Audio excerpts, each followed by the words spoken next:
aan ku bilownay madaxdii dawlad goboleedyada ee ku shirsanaa magaalada Kismaayo ee xarunta kumeel gaarka ah ee maamulka Jubbaland ayaa soo saaray war murtiyeed ay ku hakiyeen xiriirkii kala dhaxeeyay dawladda federaalka ah ee Soomaaliya sida uu faafaynta warkaasi magaalada Kismaayo inooga soo diray wariyahana Maxamed Sahal Cumar Gacmo Dheere. shirkii madasha maamul goboleedyada dalka oo shantii bariye u dambeysay ka socday magaalada Kismaayo ee xarunta gobolka Jubbada Hoose ayaa maanta laga soo saaray go'aamo adag.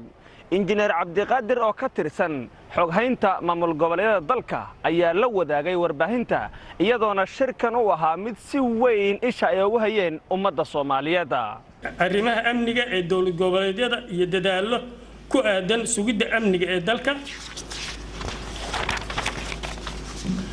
galuhu wuxuu garwaaqsaday in dawladda federaalka Soomaaliya ay ku guul dareysatay maareynta arrimaha amniga taas oo keentay inay xirmaan dhammaan jidadkii muhiimka u ahaa isu socodka dadka iyo ganacsiga sida Jowhar Xamar, Baydhabo Xamar, Baraawo Xamar iyo kuwa kale oo badan. cadowga al-shabaab iyo daacishna la wareegeen gacan ku hayntooda. sidoo kale dawladda federaalku waxay ku guul dareysatay inay hogaamiso barnaamijkii dhismaha amniga qaranka National Transitional Architect iyo in ay soo bandhigto qorshe istaraatiijig ah oo ay kula howlgalayso Amazon iyo ciidamada dawlad goboleedyada. waxaa dhacda marar badan in la qaado dagaallo aan qorsheysnayn loona diyaar garoobin lagana talagelin hay'adaha amniga ee dawlad goboleedyada kuwaas oo ugu dambeyn ku dhamaada in goobo hor leh uu qabsado cadow hubkii dawladda qaato. waxaa la abaabulaa iska hor imaadyo qabiil sida dhawaan ka dhacday dawlad goboleedyada Jubbaland iyo Hirshabelle iyadoo ujeedada laga leeyahay ay tahay in la wiiqo dawlad goboleedyada laguna kordhiyo culays siyaasadeed oo aysan qaadi karin. waxaa muuqda in barnaamijkii kala guurka amniga Security Transitional Plan lagu soo koobay magaalada Muqdisho iyo agagaarkeeda.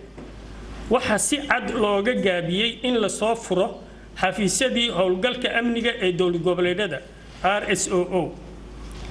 RSO Regional Security Office taas oo niyad jab iyo kaalmo la'aan ku riday ciidamada ka dagaalamaya gobolada.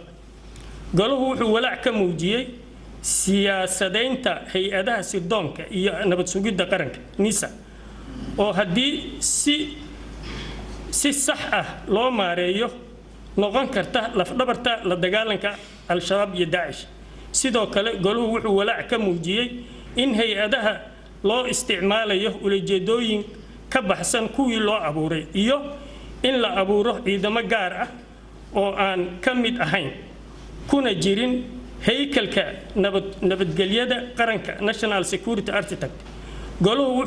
waxaa sidoo kale galuhu u caddaatay in badan oo ka mid ah dhaqaalihii amniga loogu talagalay loo leexiyay arrimaha siyaasadda taasina ay keentay in hanaankii amniga wiiqmo halkaasna ay xoogaga argagixisadu ay ka helaan fursado hor leh oo ay ku waxyeeleynayaan shacabka. galuhu wuxuu hakiyay wada shaqayntii u dhaxaysay dawladda dhexe iyo dawlad goboleedyada.